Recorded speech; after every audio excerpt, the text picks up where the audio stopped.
Bonsoir et bienvenue à vous pour cette grande soirée politique. Nous sommes ravis de vous retrouver sur les chaînes Public Sénat et LCPAN. Nous allons analyser et commenter ensemble le débat d'entre-deux tours avant le scrutin dimanche soir. Benoît Hamon, Manuel Valls, de gauche et une seule place comme candidat du Parti socialiste en vue de la présidentielle.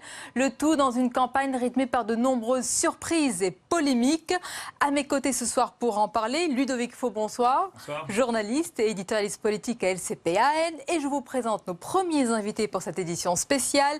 Cécile Alduy, bonsoir. Bonsoir. Et bienvenue. Vous êtes chercheur associé au CEVIPOF à Sciences Po, spécialiste de l'analyse des discours politiques, également professeur de littérature et auteur de ce livre remarqué, ce qu'ils disent vraiment, les politiques pris au mot chez Seuil. Et justement, c'est l'occasion d'en parler ce soir avec nous. Et ce soir, Éric Fotorino, bonsoir. Bonsoir, fondateur et directeur de l'hebdomadaire Le 1. Face à vous, Jean-Daniel Lévy, bonsoir. Bonsoir. Directeur du département politique et opinion chez Harris Interactive. Et nous accompagne notre chroniqueur économique, Jean-Luc Gombaud, bonsoir. Bonsoir Sonia. Alors, première question, Ludovic Faux, une question d'abord générale sur la forme. Ces derniers jours et ces dernières heures, la campagne a pris une tournure vive et même virulente. Et le débat ce soir, le débat était sur un ton beaucoup plus apaisé, serein. Que s'est-il passé ? Oui, on pouvait s'attendre effectivement à un débat à couteau tiré. Cet après-midi, Jean-Christophe Cambadélis, le premier secrétaire du PS, avait même été obligé de rappeler un peu chacun au calme.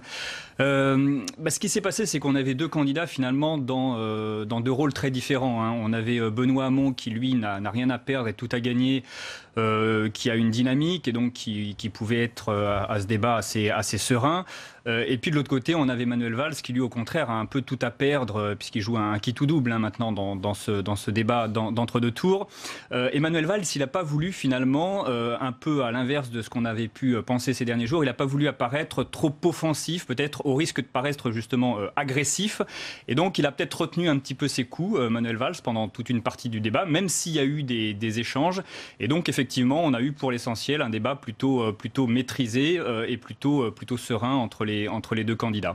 C'est vrai, Éric Fotorino, on pouvait s'attendre à un débat musclé car il y avait eu une campagne ciblée contre Benoît Hamon. Ça n'a pas été le cas. Oui, vous avez raison, notamment sur le revenu universel, sur les questions de laïcité, de voile, etc. et de projection que Manuel Valls faisait sur les positions de Hamon. Et vous savez, moi j'ai essayé aussi non seulement d'écouter ce qu'il disait, mais aussi de les observer et de voir ce qu'il ne disait pas. Et c'est intéressant dans un débat ce qu'on ne se dit pas et ce qu'on ne dit pas. Et là, on voit bien qu'il y avait une sorte de consensus un peu maladroit finalement. Et ça m'a fait me dire qu'au fond, aucun des deux ne sent qu'il aura un très grand destin dans cette aventure. C'est-à-dire que bien sûr, l'un des deux va gagner la primaire. Mais celui qui va gagner la primaire va avoir beaucoup de choses difficiles à gérer et probablement une défaite. Et tout ça, c'est du non-dit, mais ça se sent. Alors d'un côté, on avait un Benoît Hamon qui est plein, qui parle avec les deux mains devant lui, qui regarde droit. On a un Manuel Valls qui regarde de biais, qui a toujours une main en avant, pas deux. Et donc c'est amusant ce qu'on appelle aux États-Unis le body language, donc le langage du corps. C'est-à-dire qu'effectivement, vous voyez quelqu'un qui est on sent qu'il est battu, on sent même qu'il a déjà raccroché les gants avant de les décrocher. Et puis l'autre qui suit sa route, parce qu'il a travaillé, parce qu'il connaît les fiches, il les a assimilées. Valls apparemment les a moins assimilées. Et il bute sur des mots. Enfin, c'est des petites choses comme ça. Voilà. On va poursuivre notre tour de table sur la forme. Cécile Alduy, Éric Fotorino parlait un petit peu des gestes. Vous vous intéressez davantage aux mots qui claquent, qui clivent. Il y en a eu beaucoup. Est-ce que dans tous ces mots qui ont été utilisés, est-ce qu'il y en a qui sortent aujourd'hui, qui sortent du lot ce soir ?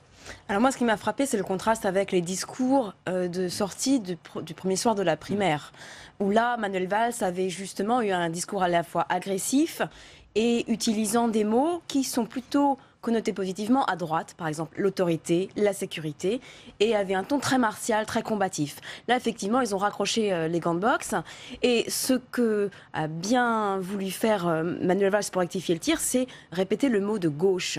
La gauche, c'est le travail. La gauche, c'est le progrès. La gauche, c'est son mantra ce soir. Exactement. Bon, pour bien se réancrer dans cet électorat de gauche qu'il a besoin de convaincre pour dimanche.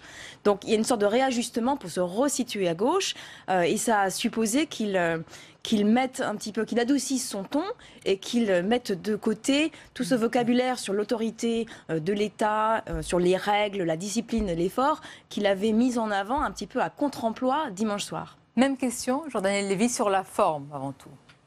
C'est un peu surprenant par rapport à ce à quoi on aurait pu s'attendre au cours de ces derniers jours, et notamment de la manière dont Manuel Valls et ses proches ont pu être amenés à vituperer contre les propos et contre la manière dont Benoît Hamon pouvait se comporter, ou du projet politique et des conséquences de Benoît Hamon. On a vu un Manuel Valls qui était beaucoup plus apaisé, beaucoup plus calme, et même parfois extrêmement consensuel avec Benoît Hamon. Je suis d'accord avec lui.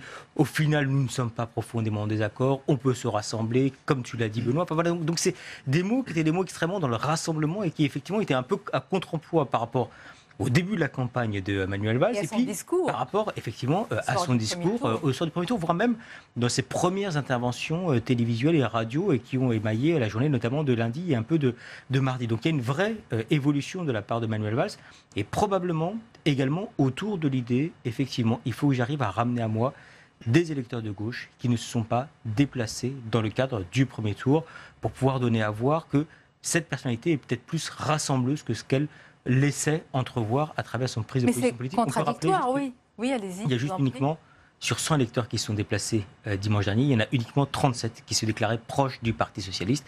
Et il y a un vrai intérêt pour Manuel Valls à faire en sorte que ce soit des proches du Parti socialiste, en ayant le sentiment que le Parti socialiste ne se déchire pas, qui se déplacent dimanche prochain. Mais c'est pas un peu contradictoire, Ludovic Faux? Est-ce qu'il fallait rassembler, justement, comme tente de le faire Manuel Valls ce soir, ou au contraire, jeter toutes ses forces dans cette campagne d'entre-deux tours, j'allais dire peut-être cliver davantage, en tous les cas montrer le profil de Manuel Valls tel qu'on le connaît, combatif, offensif? Alors d'abord, il y a l'effet télé. On sait qu'on peut vite paraître, en étant trop offensif, on peut vite paraître agressif dans un débat télévisuel. C'est un peu l'écueil dans lequel était tombé Alain Juppé contre François Fillon lors du débat d'entre-deux tours de la droite, et ça ne lui avait au final pas profité. Après, c'est toute l'histoire de cette campagne pour Manuel Valls qui a commencé sur l'ère de la réconciliation, alors que c'était jusque-là, avant son entrée en campagne, le chantre de la clarification. On a vu effectivement, juste après le premier tour, qu'il a au contraire recommencé à faire du Valls, à cliver davantage parce qu'il était en danger, tout simplement. Et puis aujourd'hui, effectivement, confronté à ce débat télévisé, il a sans doute eu conscience que qu'en étant trop offensif, trop agressif, ça risquait finalement d'être contre-productif. Et du coup, on a cette effectivement impression un petit peu de va-et-vient et de zigzag dans la campagne de Manuel Valls, qui est difficile à comprendre du coup. On va clore ce premier tour de table avec vous, Jean-Louis Gombault, puis on va évidemment parler des sujets de fond. Est-ce que c'était l'heure de la clarification? On va en parler dans quelques instants, mais première impression également, quelle a été la vôtre? L'impression rejoint le sentiment général de la table.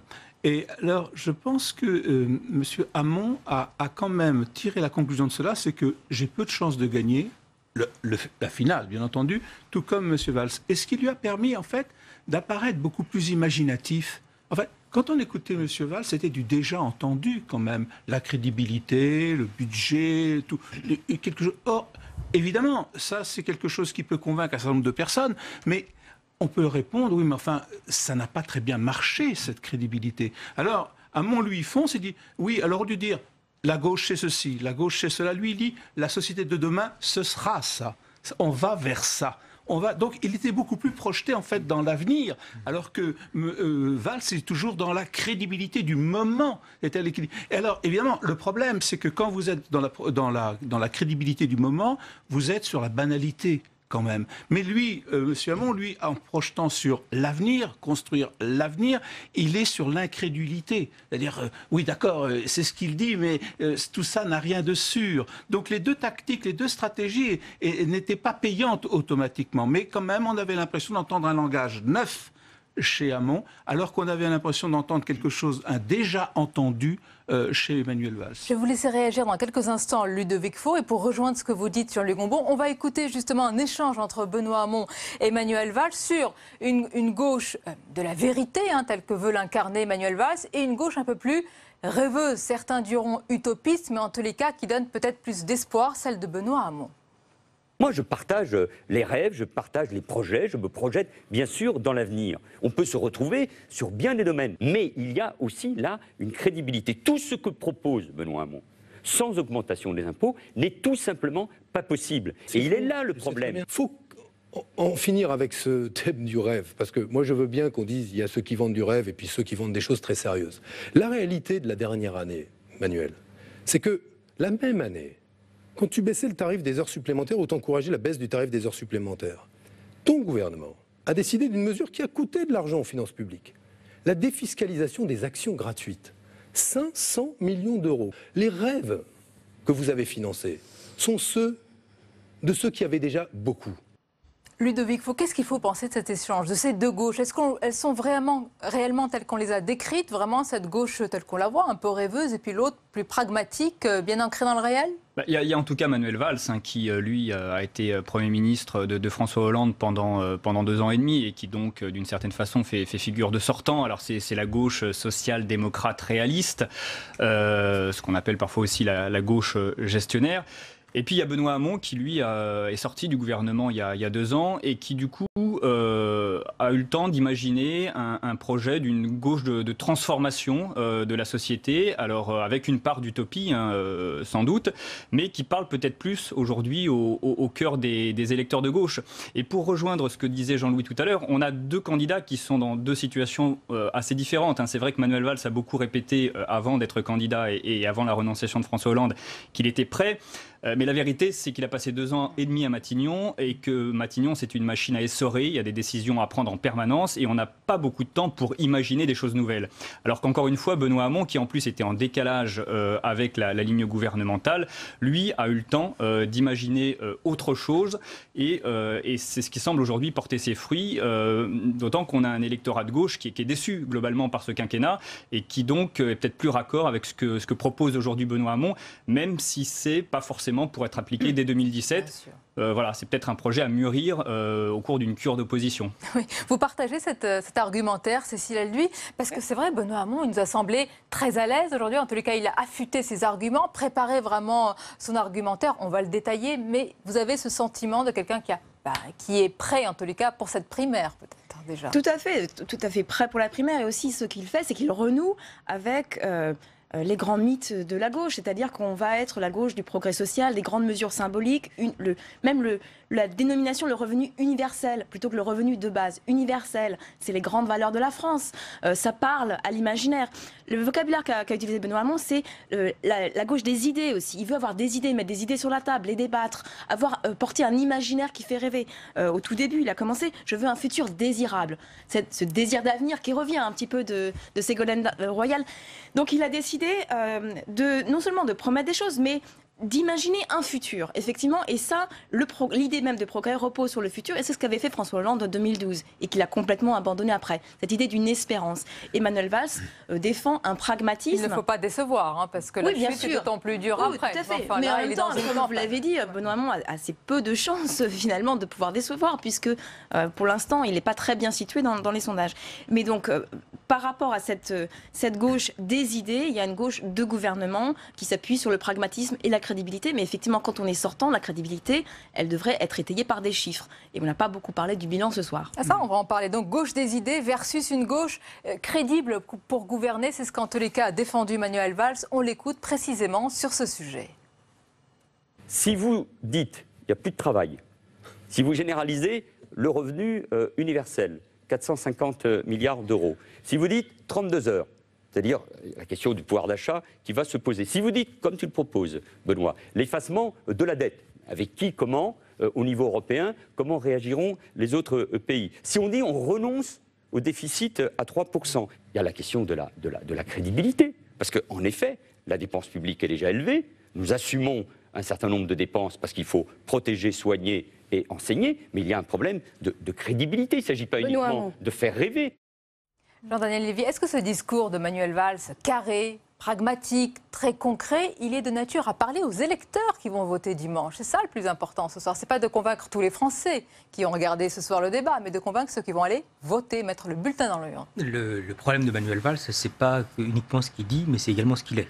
Et on est dans un moment où, notamment le début de la campagne, lui a posé quelques soucis. Il était arrivé avec une force qui lui était reconnue, qu'on l'apprécie ou qu'on n'apprécie pas, qui était l'autorité, la capacité de pouvoir faire en sorte qu'à partir du moment où une décision était prise, elle était appliquée. En mettant de lui-même la thématique du 49.3 et le retrait du 49.3, alors que ça constituait un de ses axes forts, constitutifs, presque en termes d'identité, il s'est un peu abîmé avec une interrogation et un doute sur sa sincérité et sur la sincérité de son propos. Quand on ajoute à cela le fait qu'il endosse, qu'il le veuille ou non, une partie du bilan du gouvernement dont il a eu la responsabilité, mais même de l'ensemble de l'action gouvernementale depuis 2012, ça obère un peu son discours. Et donc on est aujourd'hui face à des électeurs qui disent oui, globalement, je peux apprécier Manuel Valls. Oui, je peux apprécier ce type de discours. Est-ce que pour autant, je lui fais confiance en tant que tel? Et est-ce que je suis persuadé, non seulement qu'il lui-même le porterait, mais qu'il serait en capacité de pouvoir être présent au deuxième tour, voire élu à l'élection présidentielle? Il y a tellement de gaps que ça rend son opération, qui est une opération difficile.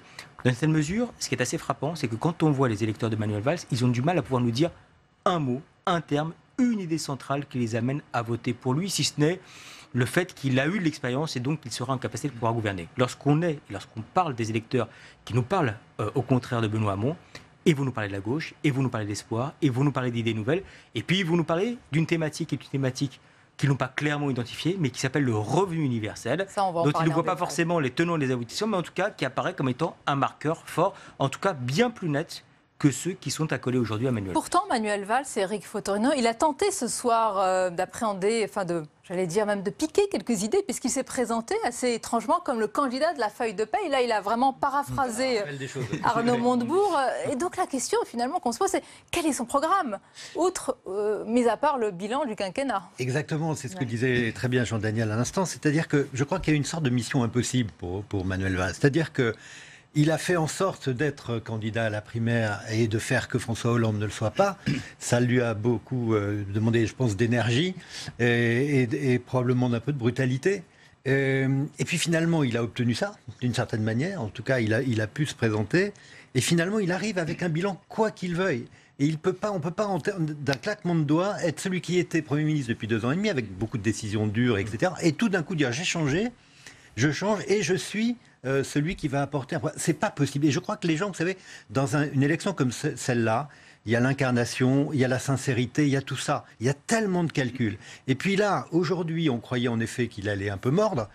Et finalement, on le voit avec des ongles un peu coupés, des griffes. Vous n'iriez pas jusqu'à dire qu'il aurait intériorisé déjà le résultat de dimanche soir. Vous savez, il faudrait l'allonger sur un divan, et ça, c'est pas ma compétence. On n'a pas le temps, ce serait trop long d'allonger. Mais ce que je pense quand même, c'est que, vous savez, à l'issue du premier tour de la primaire, s'il fait quelques additions, et quelques soustractions, il voit bien que ça va être très compliqué. Il y a une sorte de parallélisme d'ailleurs avec la primaire à droite, avec Juppé-Fillon.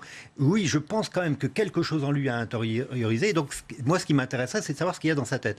Est-ce qu'en fait, il se dit, bon, c'est râpé, il ne faut pas que je le montre, mais qu'après, il y a le parti, mais il n'y a plus d'homme de synthèse. Il y a Hamon, donc c'est vraiment la frange quasiment la plus à gauche, puisque Mélenchon n'est plus dans le parti. Donc on voit bien que ce parti va partir, je ne sais pas comment, et les électeurs de Manuel Valls, probablement, pensent déjà plus à Macron qu'à Mélenchon. En tout cas, ce qui est sûr, Ludovic Fauve, c'est que pour vous tous ici ce soir, et certainement pour d'autres experts et analystes, ce débat n'inversera pas la tendance. Au contraire, il pourrait même la renforcer? Ouais, c'est très difficile en une semaine d'inverser au second tour le résultat d'un premier tour. Benoît Hamon, il a 2 avantages. Il a l'avantage arithmétique avec l'apport de voix qu'Arnaud Montebourg tente de lui apporter.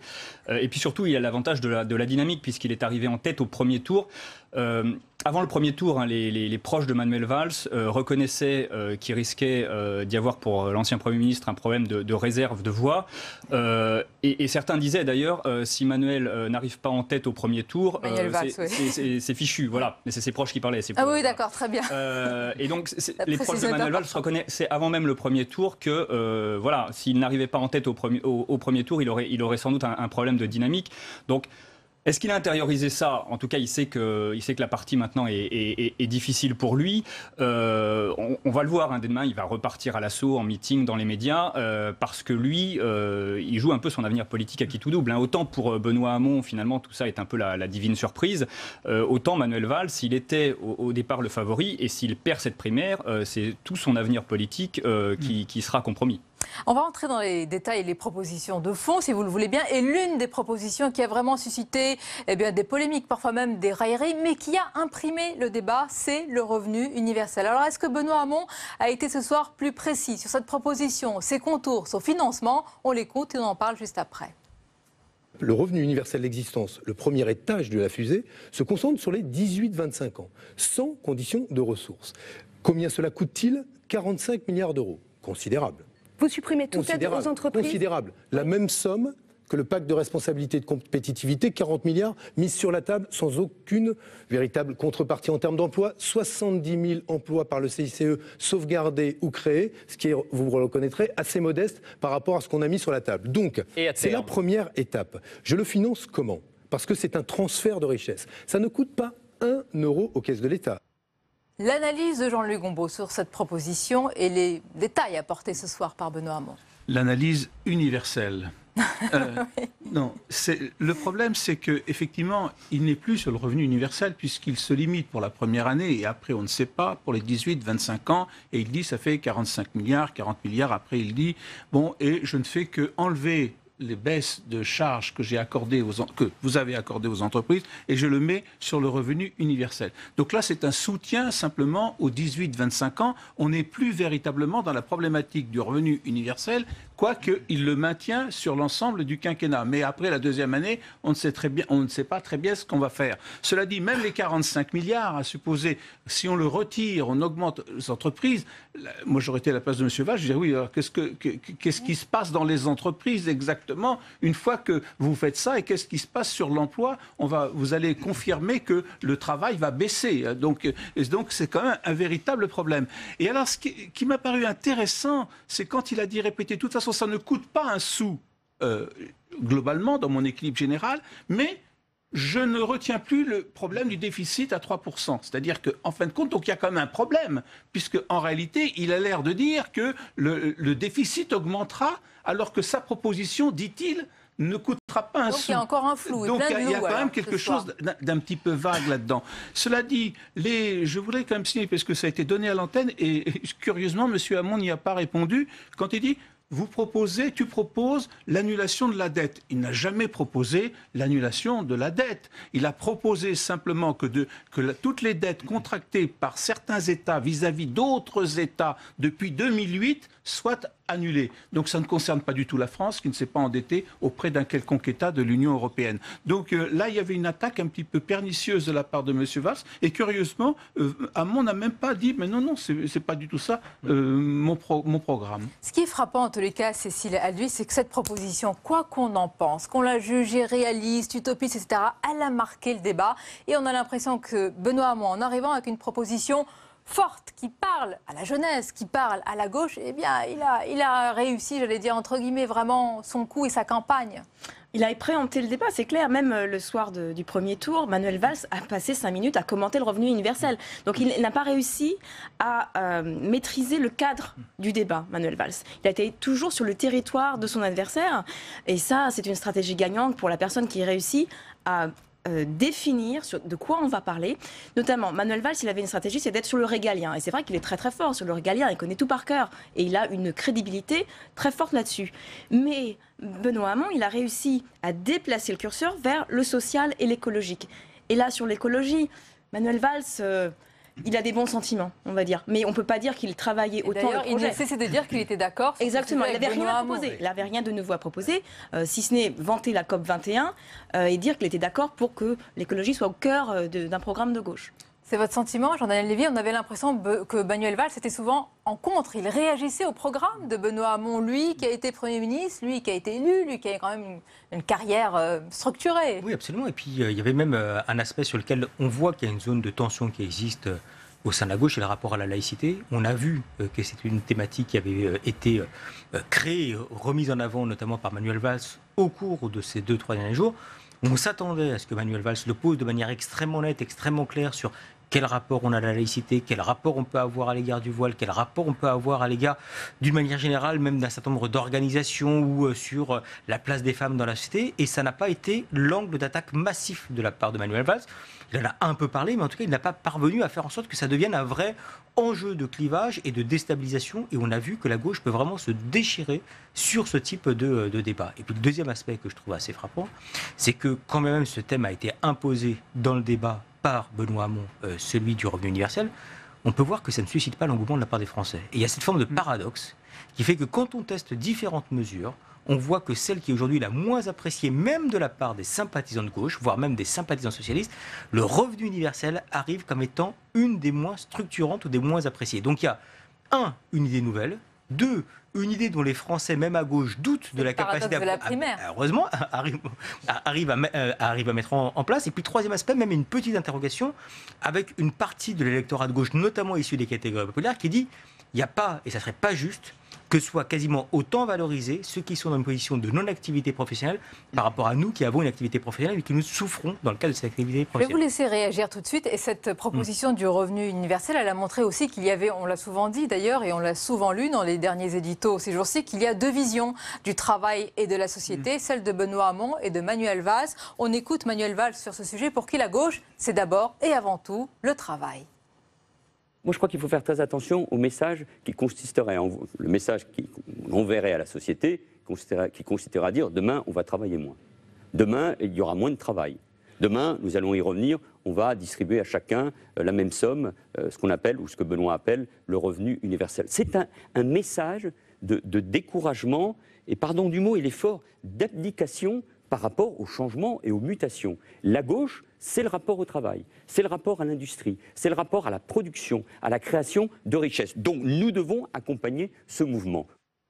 Ludovic Faux, est-ce que c'était vraiment lors de la clarification sur ces 2 visions de la société et du travail ce soir? Oui, c'est l'histoire. Alors, c'était pas très clair dans le débat à 7. Là, on y voit un petit peu plus clair, effectivement, peut-être dans un débat à 2.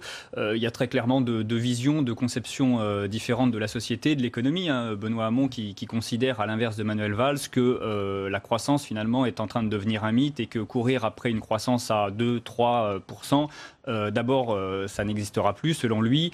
Et puis, en plus, il estime que c'est un coût humain et environnemental, de toute façon, trop important et qu'il faut donc trouver d'autres solutions. Ça donne surtout l'impression qu'on a 2 partis socialistes qui sont de moins en moins conciliables, effectivement. Et autant la primaire de 2011 avait finalement été une primaire de synthèse avec... En plus, François Hollande et Martine Aubry, qui étaient tous les 2 un peu centraux au sein du PS.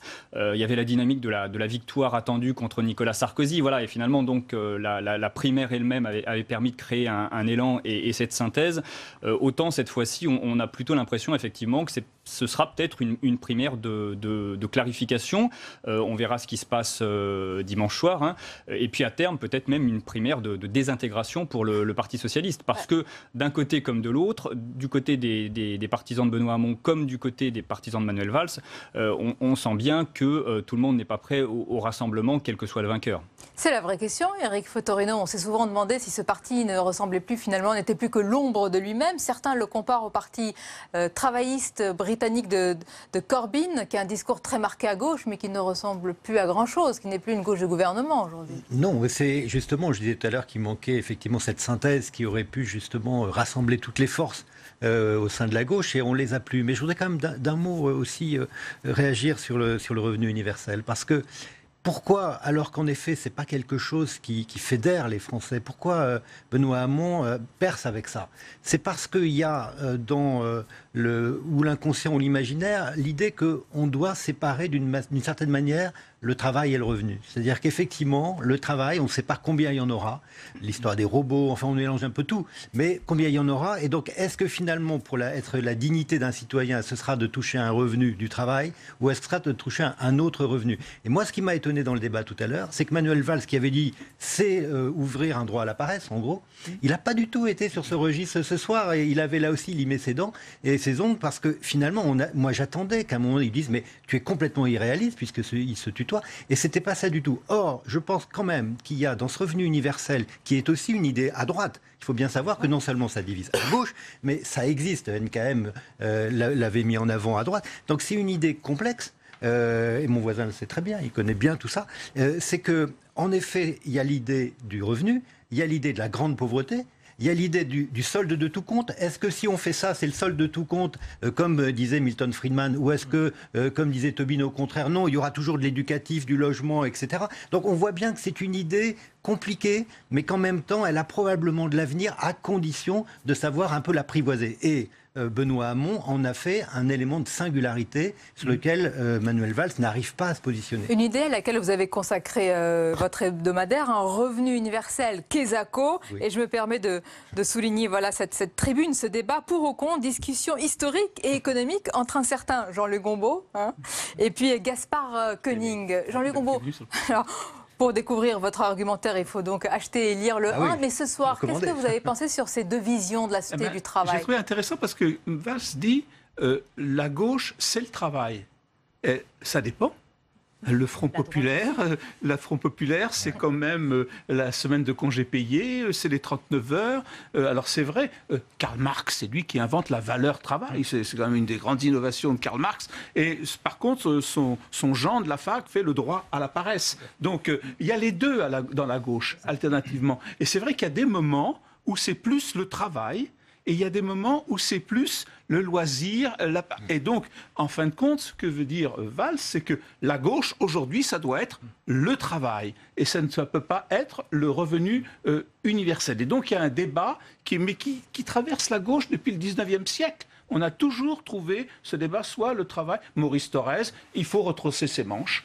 Donc, il y a des moments où c'est comme ça. Et donc, Valls, à ce moment-là, prend ce thème. Le problème, c'est que les gens, aujourd'hui, je crois...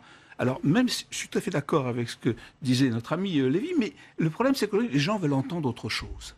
C'est-à-dire qu'effectivement, depuis Sarkozy, en fin de compte, c'est lui qui a dit « je suis le candidat de la feuille de paix ». C'est lui qui a inventé cette expression. Travailler plus. Oui, et travailler plus. Donc, les gens, je crois, vont entendre autre chose. Malheureusement, ce n'est pas tout à fait ça qu'ils veulent entendre. Mais enfin, au moins, il dit autre chose. Au moins, il parle d'autre chose. Au moins, il ne rabâche pas ce que j'entends ce que nous entendons depuis des années.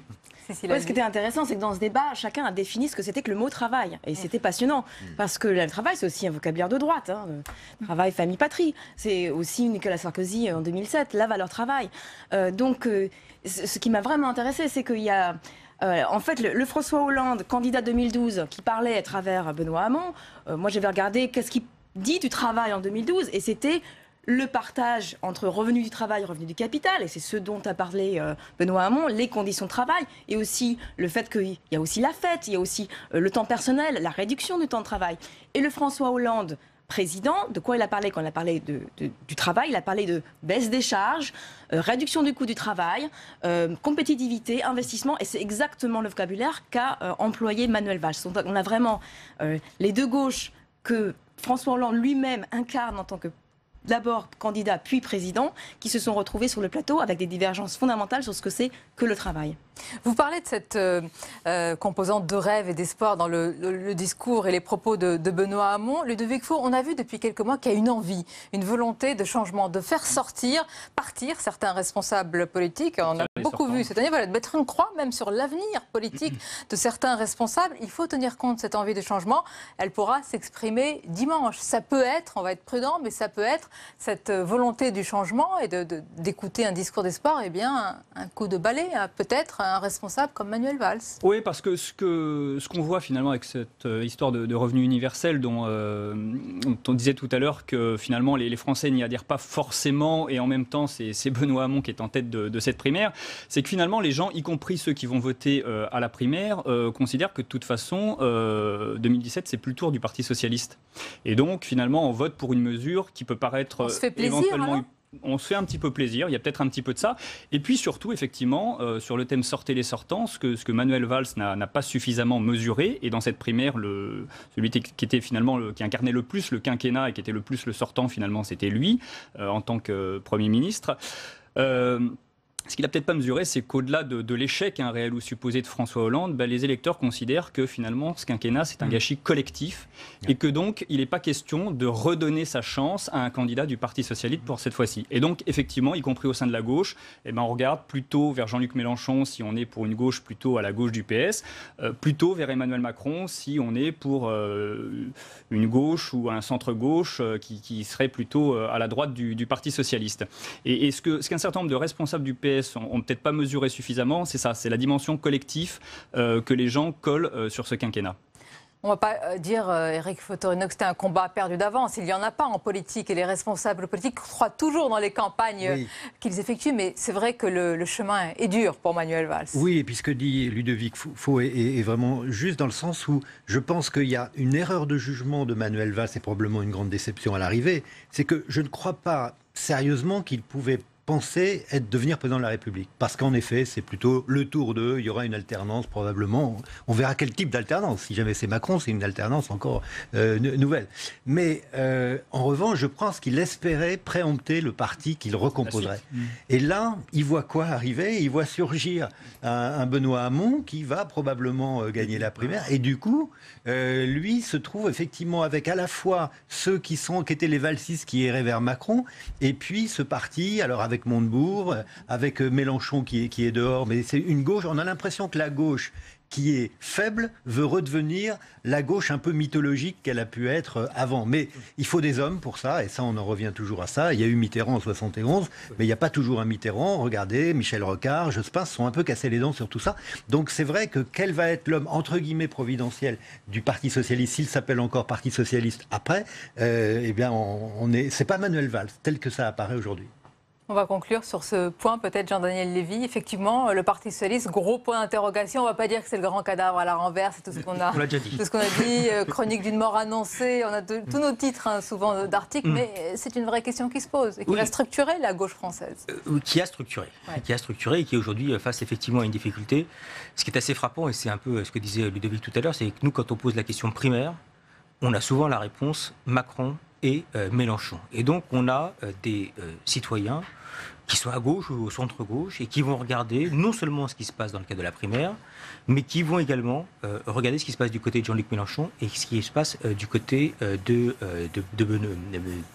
d'Emmanuel Macron. Et dans le cadre de l'enquête qu'on avait réalisée ensemble dimanche dernier, on voyait bien que quand on prenait ne serait-ce que les sympathisants socialistes qui ne sont pas déplacés pour aller voter, on en avait un quart qui disait de toute façon j'y vais pas parce que mon choix est d'ores et déjà fait, je vais aller voter pour Emmanuel Macron, et près de 10% qui disaient de toute façon mon choix est également fait et je vais voter du côté de Jean-Luc Mélenchon. Donc on a une primaire qui est au sein du cœur justement de ceux à qui s'adresse cette consultation électorale, qui de toute façon ne la considère pas parce qu'ils considèrent que l'essentiel ne va pas se passer dans le cadre de ces débats, et c'est la difficulté effectivement pour pouvoir construire par la suite et renouveler ce Parti socialiste. Je vous remercie pour cette première analyse. On va bien sûr poursuivre notre édition spéciale. On va s'intéresser aux autres thèmes qui ont été évoqués, des thèmes importants, sensibles, comme la laïcité. Chacun a donné sa définition. Là, on pourrait encore dire qu'il y a peut-être deux gauches. Nous parlerons également des questions et des thèmes régaliens sur la sécurité, l'état d'urgence, mais il y avait également un sujet forcément d'actualité au cœur de ce débat. C'est ce qu'on a appelé le Pénélope Fillon Gate. C'est cette affaire autour d'un emploi supposé fictif de l'épouse du candidat de la droite et du centre. Je vous rappelle qu'aujourd'hui, le parquet financier a ouvert une enquête à ce sujet. Écoutez les réactions des deux candidats, Benoît Hamon et Manuel Valls. François Fillon a fondé sa campagne sur 3 sujets. La suppression de 500 000 fonctionnaires, la remise en cause de notre modèle de protection sociale et sur la vertu, sur l'honnêteté. Vous imaginez le général de Gaulle mis en examen, c'était ces mots. Et je crois que le député a eu ce bon mot assez juste. Vous imaginez le général de Gaulle employant Tante Yvonne à l'Élysée. Au-delà de la boutade. Au-delà de la boutade. Pour préciser au-delà que de la c'est une boutade. pratique très répandue. C'est à la justice. C'est à la justice. Plus de 110 parlementaires, y compris du Parti socialiste, emploient leurs femmes ou leurs descendants. Mais il y a deux choses différentes.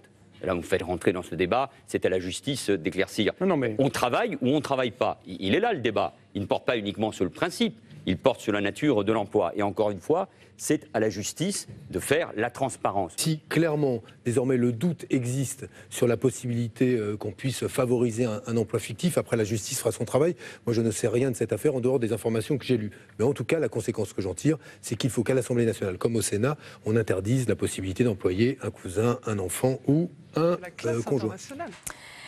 La suite de votre édition spéciale sur les chaînes politiques et parlementaires, Public Sénat et LCP-AN, que je présente avec plaisir avec Ludovic Faux, journaliste, éditorialiste politique à LCP-AN, et puis nos invités, Éric Fotorino, toujours là, Jean-Louis Gombault, et nous ont rejoint Patrick Appel-Muller, bonsoir, directeur de la rédaction de l'Humanité, et Véronique Reilsout, bonsoir, spécialiste des réseaux sociaux. Véronique, on va commencer avec vos premières remarques. Souvent, avec vous, on a comparé ce qui se passe à la primaire de la gauche avec la primaire de la droite.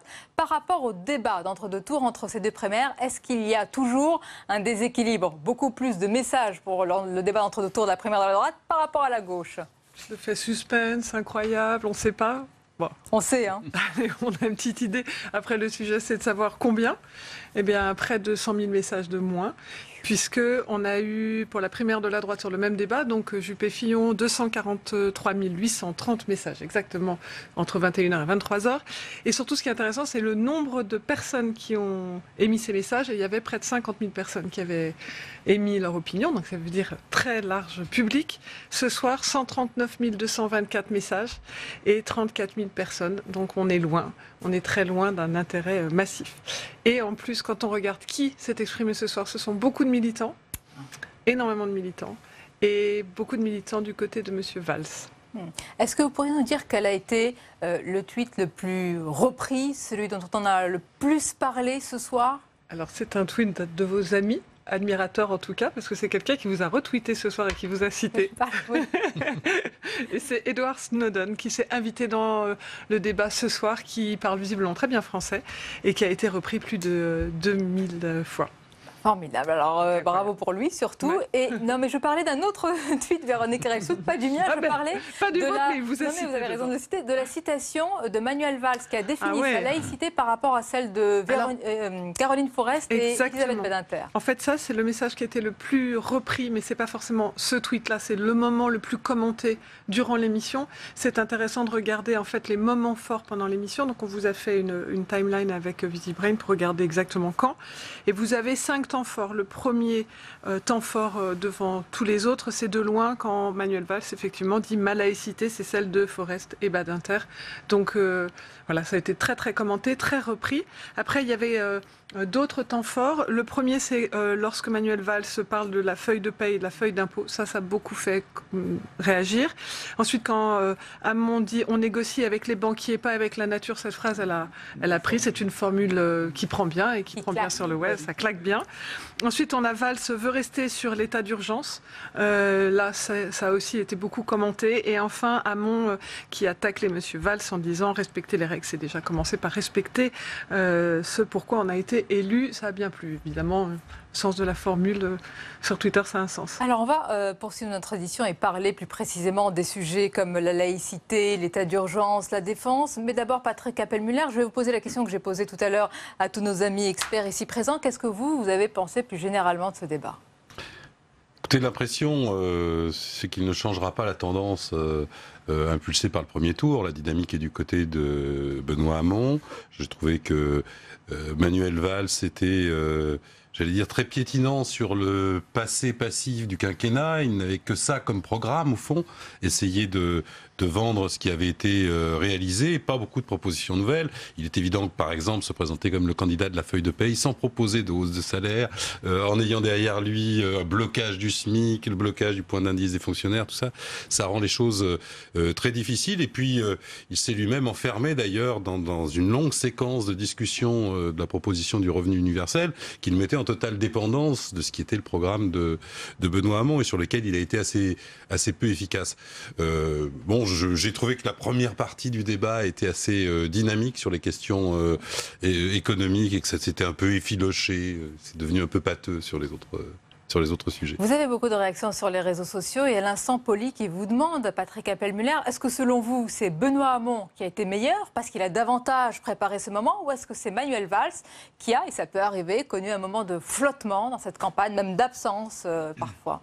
Je crois que la situation est très difficile pour lui. Il s'est lancé dans cette candidature avec sans doute une illusion, celle qu'une majorité de ce qui est le cœur de l'électorat socialiste, parce que là, la primaire n'est pas allée bien au-delà de ce cœur de l'électorat socialiste, était du côté de l'exécutif au gouvernement et pas du côté des frondeurs. Et je crois qu'ils se sont trompés assez gravement. Le sentiment des électeurs socialistes, c'est que ce quinquennat a été un très grand gâchis, que les promesses n'ont pas été tenues et que la gauche a perdu de son âme dans ces 5 années. Et c'est ça, à mon avis, qu'ils essaient de retrouver avec Benoît Hamon. Ludovic Faux, c'est vrai, l'autre ombre qui plane revienne souvent sur ces débats et cette primaire. On a dit Emmanuel Macron, on a cité Jean-Luc Mélenchon. C'est aussi et d'abord François Hollande. Et on a souvent dit que ce premier tour, le résultat de ce premier tour, c'était un désaveu pour François Hollande, personnel et politique. Ce qui est vrai, c'est qu'un frondeur, un ex-ministre certes, mais qui a ensuite rejoint les rangs des frondeurs, qui arrive en tête du premier tour et qui va peut-être gagner la primaire dimanche, c'est effectivement un désaveu assez cinglant pour le président de la République et son bilan. Et ça explique d'ailleurs la difficulté de Manuel Valls, qui, encore une fois, incarne finalement la figure du sortant dans cette primaire. Donc, évidemment, si Benoît Hamon l'emporte dimanche, ce sera contre tout ce qui a été fait, en tout cas une bonne partie de ce qui a été fait pendant ce quinquennat. Sur le débat lui-même, sans vouloir revenir trop en arrière, Benoît Hamon, il a été aidé un peu par l'organisation du débat ce soir, puisqu'on a commencé par... C'est-à-dire on a commencé finalement par les sujets économiques et sociaux qui sont le cœur de son projet. Et de l'intérêt des Français aussi. Oui, et de l'intérêt des Français. Mais lui qui dit qu'on a trop parlé ces temps-ci d'identité, de sécurité, etc. On a commencé par ce sujet-là, et c'est vrai que du coup Manuel Valls est apparu pendant une quarantaine de minutes un peu dans les cordes. Et puis c'est quand on est arrivé finalement sur des sujets comme la laïcité que là Manuel Valls a pu repasser un petit peu plus à l'offensive et marquer des points parce qu'on a bien senti qu'effectivement sur le sujet de la laïcité, de la même façon que Benoît Hamon affiche des convictions en matière de revenu universel, dans cette partie sur la laïcité, c'est peut-être davantage Manuel Valls qui, lui, a affiché ses convictions, avec lesquelles on est d'accord ou pas, mais en tout cas, il les a affirmées de façon claire et nette. On va parler tout de suite de la laïcité, mais Véronique Erelsoud, vous avez constaté ces différents temps dans le débat, c'était clair sur les réseaux sociaux? En fait, c'est intéressant de regarder les mots qui sont les plus associés à chacun des candidats, et finalement de regarder les trois premiers, parce qu'il y a plein de mots évidemment, même s'il y avait moins de messages que pour la droite, il y avait quand même plein de mots. Et quand on regarde les mots, on voit que pour Hamon, c'est le mot seul qui ressort en premier. Et en fait, quand on regarde ce qu'ils veulent dire derrière seul, c'est les notions de revenu universel, les notions de laïcité, où en fait ils disent c'est le seul à incarner réellement une alternative, un propos différent. Ensuite, c'est le mot convaincant et le mot clair, donc assez sans équivoque.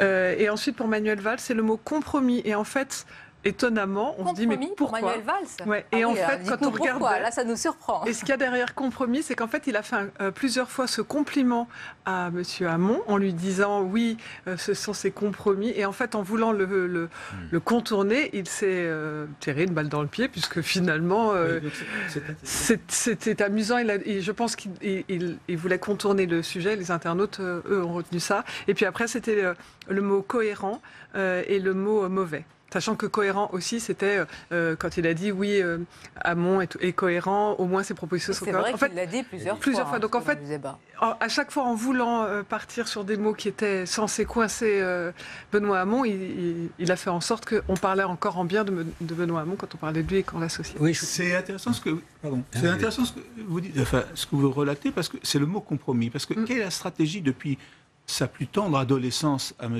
Valls? C'est le clivage. C'est le clivage. C'est comme ça qu'il est monté. Mais en arrivant au sommet, il s'aperçoit que c'est plus possible de continuer comme ça. Il faut le rassemblement. Donc comment faire du rassemblement alors qu'on a toute sa vie fait du clivage? Et donc à partir de là, on note cette espèce de compromis qui va en contradiction complètement avec ce qu'a fait son succès depuis 20 ans. Et donc, il se trouve coincé dans cette situation. Oui, Éric Fauton, il ne peut pas y avoir un docteur Manuel qui clive et un Mister Valls qui rassemble ce soir. On a deux mains, deux jambes, on a un cerveau, on doit avoir un langage, ou alors on ne comprend plus soi-même. Si on est en désaccord avec soi-même, c'est compliqué. Mais je pense qu'en fait, ce qui apparaît très clairement, de mon point de vue, c'est que ce qu'on a appelé longtemps le peuple de gauche, notamment ceux qui votaient pour les socialistes, eh bien, on leur a tout piqué pendant ce quinquennat Hollande. C'est-à-dire que l'idée de la gauche sociale, la gauche de partage, on s'est rangé. Nous, on a donné un entretien à Christiane Taubira il n'y a pas longtemps. Elle dit finalement, c'est du Gramsci, c'est que la gauche a pris le vocabulaire de la droite. Et donc, à un moment, on est des bons gestionnaires, on obéit à tous ces critères-là. On a fait en plus l'état d'urgence, on a pensé à la déchéance de nationalité. Enfin bref, la gauche, elle a avalé. Les électeurs de gauche, ils ont avalé des choses terribles. Donc, comment voulez-vous que face entre Hamon et Valls, évidemment, celui qui chante la musique, qui joue la musique de la gauche, un petit peu éternelle, même si elle peut apparaître un peu ringarde, etc., il a quand même plus de chances qu'un Valls qui, finalement, d'une certaine manière, est déjà à la droite. Alors, il y a deux visions en tous les cas, et peut-être ça rejoint votre argumentaire sur la laïcité. On va écouter un échange, parce que pour Manuel Valls, ce n'est pas un glaive mais un bouclier, il l'a souvent dit. Et pour Benoît Hamon, c'était peut-être un peu plus compliqué à cerner, il a dû s'expliquer davantage. On écoute cet échange et puis on en parle juste après. Là où le voile est imposé à une femme, imposé comme tel, nous devons tout mobiliser pour que cette femme n'ait pas à être soustraite au regard des hommes à raison de l'imposition d'un dogme. Et chaque fois qu'un dogme s'est imposé ses convictions aux autres, moi, je le combats. Mais là où une femme librement décide de porter le foulard islamique, librement, et il en existe, peu importe ce que nous pensons, au nom de la loi 1905, elle est libre de le faire. Moi, ma laïcité, c'est celle de Caroline Fourest, c'est celle d'Elisabeth Badinter, c'est celle de ces femmes qui se sont battues dans ton département pour la crèche Babilou. C'est ça, parce qu'il n'y a pas seulement le problème de la laïcité, il y a le problème de l'émancipation de la femme. Et notre rôle, c'est de jamais le stigmatiser, mais c'est de dire à ces femmes, à ces jeunes filles qui vivent cet ordre machiste, cette régression, de leur dire, mais nous sommes là pour vous aider. Ludovic Faux, c'était un moment attendu parce que depuis quelques jours, quelques heures, il y avait eu de nombreuses attaques. Dans le camp de Manuel Valls avait pointé les ambiguïtés, les éventuels accommodements du candidat Benoît Hamon. Qu'est-ce que vous pensez de cet échange? Est-ce que Benoît Hamon a réussi à dissiper les éventuels doutes qu'il y avait, ambiguïté? Sur le principe, oui, il a sans doute levé les doutes, mais on voit bien que dans l'explication elle-même, il a du mal à être vraiment clair et précis. C'est-à-dire à quel moment et comment est-ce qu'on fait la différence entre une femme qui porte librement ou pas le voile. Voilà, on voit bien que la frontière est ténue au-delà de ce qu'on en pense sur le fond. Donc ce qui est clair, c'est surtout qu'on a deux visions de la laïcité dans cet échange. On a Benoît Hamon qui, lui, plaide pour une laïcité apaisée, la loi de 1905, toute la loi de 1905, mais rien que la loi de 1905. Et puis on a Manuel Valls qui, lui, est beaucoup plus dans l'option d'une laïcité de combat qui demande à être renouvelée en fonction des enjeux du moment. Et Manuel Valls, dans cette laïcité de combat, il y met aussi des choses qui se rapportent à l'émancipation des femmes, à la liberté de la femme, à l'ordre public. Et donc on voit bien effectivement qu'on est dans deux conceptions très, très différentes de la laïcité de ce point de vue-là. Patrick Appelmüller, même question, quel a été votre sentiment sur cet échange? Ça devait être, j'allais dire, le glaive de Manuel Valls. Il a donc essayé effectivement de marquer des clivages. Je ne suis pas sûr qu'il ait réussi à convaincre avec son vocabulaire et ses propositions qu'il avait une conception de la laïcité qui était un bouclier. C'était plutôt effectivement une laïcité de combat. Ça rappelle aussi l'épisode quand même désastreux du Burkini, où il avait réagi sur un Burkini qui n'existait pas pour faire légitimer des arrêtés municipaux anti-Burkini, ce qui quand même reste pour un Premier ministre un acte qui ne marque pas le sens de l'État, pour le moins. Donc, c'est votre avis. C'est votre avis, ça? Ah ben bien sûr que c'est mon avis. Oui, non, mais très bien. Je ne dis que mon avis. Très bien, parce que tout le monde n'est peut-être pas d'accord. Quand même sur ce sujet. Soutenir des arrêtés qui visent un Burkini qui n'existe pas, c'est quand même un épisode assez spécial. Mais ensuite, je trouve que Benoît Hamon, lui, a été un peu en difficulté. Je pense que sa phrase, dont il dit maintenant qu'elle est maladroite sur le café de Sevran, évidemment le poursuit un petit peu. Mais par ailleurs, je trouve que la manière dont il a présenté la laïcité comme un ensemble, qui est celui à la fois du respect, de la garantie du respect des croyances de chacun, est quelque chose qui est assez unificateur en France. Et au fond, les gens conçoivent la laïcité essentiellement comme ça, dans les villes, dans les communautés. Les gens la vivent plutôt comme ça, la laïcité. C'est votre avis, Eric Fotorino? Oui, c'est-à-dire que j'ai le sentiment qu'on ne peut pas dire qu'il y ait une religion laïque. Il ne faut pas en faire une religion, la laïcité. On doit appliquer, il y a une loi. Et je pense que la différence entre Hamon et Valls, là, c'est qu'entre celui qui a été Premier ministre, qui dit d'ailleurs, qui dit quelquefois « j'ai vécu cela comme Premier ministre », il a répété souvent cette phrase, et celui qui n'a pas eu ses responsabilités au moment des attentats et tout ce qui en a découlé.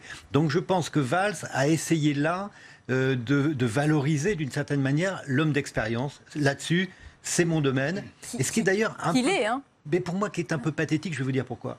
parce qu'il est Premier ministre, il n'est pas ministre, il était Premier ministre, il n'était pas plus ministre de l'Intérieur, et on a le sentiment qu'avec Valls, eh bien, si on aborde autre chose que les questions de sécurité, de laïcité, on a quelque chose d'un peu inconsistant, d'un peu fade, d'un peu mécanique, qui effectivement essaie maintenant de s'arrondir parce qu'il dit il faut plus de compromis que de clivage, mais c'est en fait assez faible. Oui, mais ce qui est quand même frappant, Véronique Reilsout, je ne sais pas si vous l'avez vu dans les réseaux sociaux, on ne peut pas dire que ce n'est pas un sujet qui inquiète aussi les Français. Vous dites, Patrick Appelmuller, et c'est probablement vrai, qu'il y a beaucoup de gens qui le vivent de manière sereine, mais il y a beaucoup de gens qui le vivent aussi comme une angoisse, comme une atteinte à la laïcité, comme une atteinte aussi à notre vivre ensemble. J'imagine que ça se traduit aussi dans les réseaux sociaux. Déjà, c'était le sujet qui a été le plus discuté pendant le débat, donc ça prouve bien que même si ça n'a pas pris en temps de parole autant de temps, c'est ce qui a le plus fait réagir. Et puis, c'est là où finalement les uns et les autres ont des exemples concrets, interpellent directement les candidats et entre autres sur ce fameux débat de comment est-ce qu'on sait si c'est obligé ou pas obligé. Il y a beaucoup de femmes qui ont réagi en direct pendant l'émission. C'est un sujet qui préoccupe tous les internautes, tous les Français. Et encore ce soir, quand on commente ce qui se passe sur Twitter. Je peux vous dire que le sujet va être demain beaucoup plus intéressant sur Facebook, parce que là, c'est un débat. On ne commente pas sur Facebook pendant une émission. Par contre, le lendemain, on revient dessus. Et je peux vous dire que demain, il est fort à parier qu'il va y avoir beaucoup de débats sur Facebook autour de ça, avec des arguments déployés. Est-ce qu'il a réussi, Ludovic Faux, à prendre l'ascendant sur ce thème, Manuel Valls, puisque depuis tout à l'heure, sur différents sujets, revenus universels, et même de manière plus générale, le travail, on décrit quand même quelqu'un comme une sorte de boxeur qui est un petit peu dans son corner et qui a un petit peu les gants baissés et qui reçoit pas des coups, mais en tous les cas qui reçoit argument sur argument. Est-ce que sur ce sujet-là, qui est vraiment son terrain de prédilection, il a réussi quand même à renverser la vapeur ? Pas si sûr. En termes de force de conviction, puisque c'est ce dont on parlait tout à l'heure pour Benoît Hamon sur le revenu universel, qui a mis beaucoup de conviction sur ce thème-là. En termes de force de conviction, Manuel Valls, il a sans doute marqué quelques points, malgré tout, sur la laïcité, parce qu'il a un corpus clair et net, et on est d'accord ou pas avec lui, mais en tout cas, on comprend ce qu'il veut dire et ce qu'il défend. Benoît Hamon, au-delà du procès d'intention qui lui a été fait dans cet entre-deux-tours, qu'il a accusé de vouloir finalement avoir des accommodements raisonnables avec l'islam politique, l'islam radical. Ludovic, un ministre, mais anonymement, serait allé jusqu'à dire qu'il est le candidat des frères musulmans. Voilà, c'est pour ça qu'au-delà effectivement de ce procès d'intention, on peut pas penser effectivement que Benoît Hamon soit le candidat des frères musulmans, mais en voulant peut-être trop apaiser ce débat sur la laïcité, il n'a peut-être pas complètement levé les ambiguïtés qu'on lui prête finalement à tort ou à raison. Et donc c'est dans ce sens-là qu'en termes de puissance de conviction, sans doute Manuel Valls sur ce terrain-là a davantage marqué de points que Benoît Hamon. On va parler dans quelques instants de l'état d'urgence et notre situation sécuritaire et nos défis face au terrorisme. Patrick Appelmuller, il y a aussi une question qu'on a posée après la primaire de la droite. Est-ce que cette primaire va laisser des traces, des séquelles? On voit bien à droite, et là je ne parle pas de la polémique autour de Pénélope Fillon, mais qu'il y a eu beaucoup de crispations autour de François Fillon. On lui a reproché de ne pas avoir expliqué certaines de ses mesures, on lui a même reproché des nominations autour de lui. Est-ce qu'il peut y avoir cela pour la primaire de la gauche aussi? Est-ce que c'est un poison lent qui va continuer à se distiller? Je pense que surtout c'est un bruit de fond et un débat de fond qui va se prolonger, parce qu'effectivement il y a un désaccord très marqué, très profond entre ceux qui pensent que la société doit continuer à se transformer et cette gauche qu'on dit réaliste ou qu'on pourrait dire gestionnaire, immobile. Bon, je crois que ce débat va se perpétuer. Peut-être par des départs du côté de Macron, un certain nombre de caciques, de notables socialistes commencent leur migration. De l'autre côté, il y a une majorité qui se dessine, potentiellement, dans un congrès futur, autour d'options plus à gauche. Il y aura donc des transformations et des repositionnements à l'intérieur du Parti socialiste. C'est donc un débat très fort, parce que je pense que le courant socialiste n'est pas un cadavre. Il existe dans la société, il représente beaucoup de sensibilité et il va chercher à se reconstituer. Jean-Luc Gombault ? Oui, je trouve que on est devant un problème que les gens demandent du renouvellement, mais pas trop de changement. C'est-à-dire, on est dans cette situation un petit peu... Et c'est vrai, par exemple, renouvellement de génération. On a quand même 2 candidats ici qui n'ont pas une cinquantaine d'années. Macron explose dans les sondages, et c'est un homme qui a 40 ans. Donc il y a une volonté de renouvellement du personnel politique, et puis aussi une volonté de renouvellement des idées. Or, je me dis que les gens qui ont écouté et le débat de droite et le débat du Parti socialiste, ont-ils eu dans les deux camps du renouvellement? Pas tant que ça, en fin de compte. À part ce qu'a apporté Hamon sur son affaire de revenu universel, même sur les 32 heures, quoique les 32 heures, c'est quand même pas très très nouveau depuis le débat sur les 35 heures, on n'a pas un renouvellement important, alors qu'on est devant une situation d'une nouveauté absolument extra. Vous prenez la question de la laïcité. Est-ce que vous... Moi, je suis moins spécialiste, évidemment, de ces questions que ces questions économiques, mais je n'ai rien entendu de neuf pour aborder cette question très compliquée, tout à fait nouvelle, aussi difficile que celle qui était posée aux gens de 1905, qui l'ont résolue d'une certaine façon. Est-ce que nous savons aborder cette question de manière nouvelle? Non, nous ne savons pas. Est-ce que la droite sait aborder cette question de manière nouvelle? Non, elle ne le sait pas. Donc je pense que les gens, à l'issue de ce genre de débat, doivent être assez déçus, parce qu'en fin de compte, ils ne voient pas l'eau claire, fraîche, qui arrive sur des problèmes d'une complexité considérable. Alors vous dites volonté de renouvellement, mais une volonté de renouvellement qui arrive au moment où notre société fait face à des défis très lourds. Aussi l'expérience est nécessaire, notamment sur les défis sécuritaires. Il y a eu un échange à ce sujet sur l'état d'urgence. On va l'écouter, on réagira juste après. Benoît n'a pas voté la prolongation successive, c'est son droit, mais il ne l'a pas voté. Il n'a pas voté contre non plus, il s'est abstenu de l'état d'urgence. Il n'a pas non plus voté la loi qui a été présentée par le garde des Sceaux Jean-Jacques Urvoas, début juin 2016, sur le crime organisé, sur le terrorisme et le financement et améliorant l'efficacité du terrorisme. Il s'est abstenu. Je veux dire, là, que sur ces questions-là, alors que nous avions réussi à rassembler la droite et la gauche sur ce sujet-là, pardon, quand on est candidat à la présidence de la République, nous sommes dans un débat direct, mais devant les Français, devant tous les Français qui vont aller voter dimanche, là aussi, il faut aller jusqu'au bout. Alors, Benoît Hamon, votre explication. Moi, je pense que quand on est candidat à la présidence de la République, on écoute et on respecte les avis des plus hautes juridictions de ce pays, Conseil constitutionnel et Conseil d'État. Qui disent quoi, pour commencer? Que l'état d'urgence ne peut pas être un état permanent. Et je considère qu'on peut mener une lutte implacable contre le terrorisme et être attentif à ce qui est l'état de droit. Voilà, l'état d'urgence ne peut pas être un état permanent. Éric Fotorino, ce débat aussi, il a laissé des traces au sein de la gauche.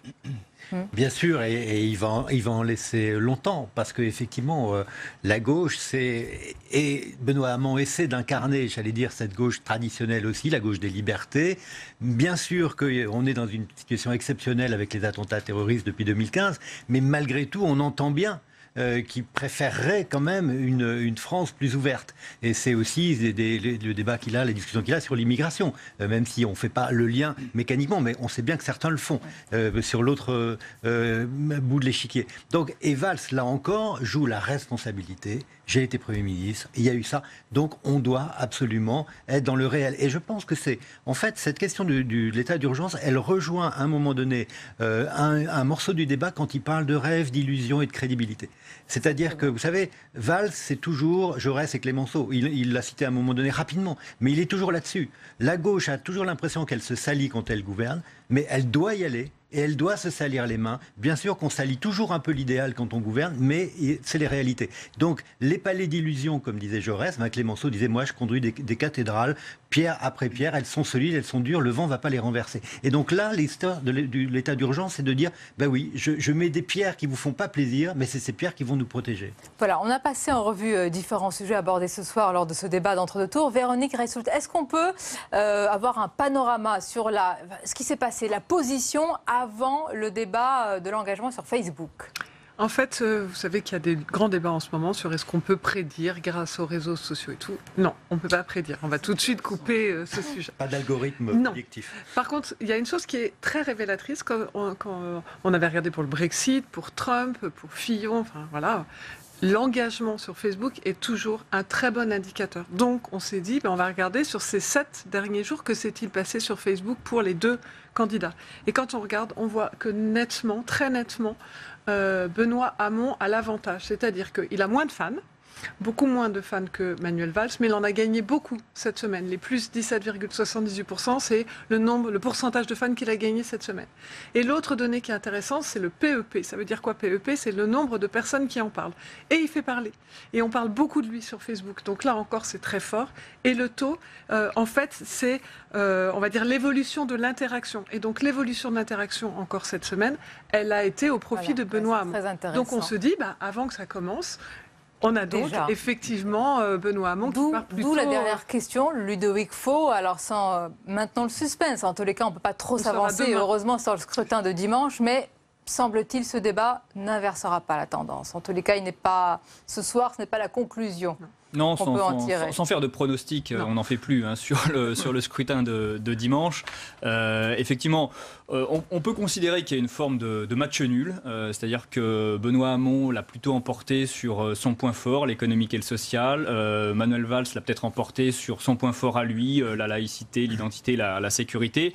Et donc, compte tenu de l'arithmétique et de la dynamique du premier tour, effectivement, il serait surprenant que la tendance s'inverse entre le premier et le second tour. Il y a quand même une inconnue, c'est le corps électoral qui va se déplacer, c'est-à-dire que si on reste au corps électoral de la semaine dernière, effectivement, Benoît Hamon a l'avantage. Est-ce que de nouveaux électeurs vont venir voter pour inverser cette tendance? C'est tout le pari de Manuel Valls et c'est ça qui fera la décision dimanche. Merci beaucoup d'avoir été nos invités. Merci à vous. Merci Ludovic Faux, journaliste, éditorialiste à LCPAN, de nous avoir accompagnés tout au long de cette soirée. C'était un plaisir d'être à vos côtés.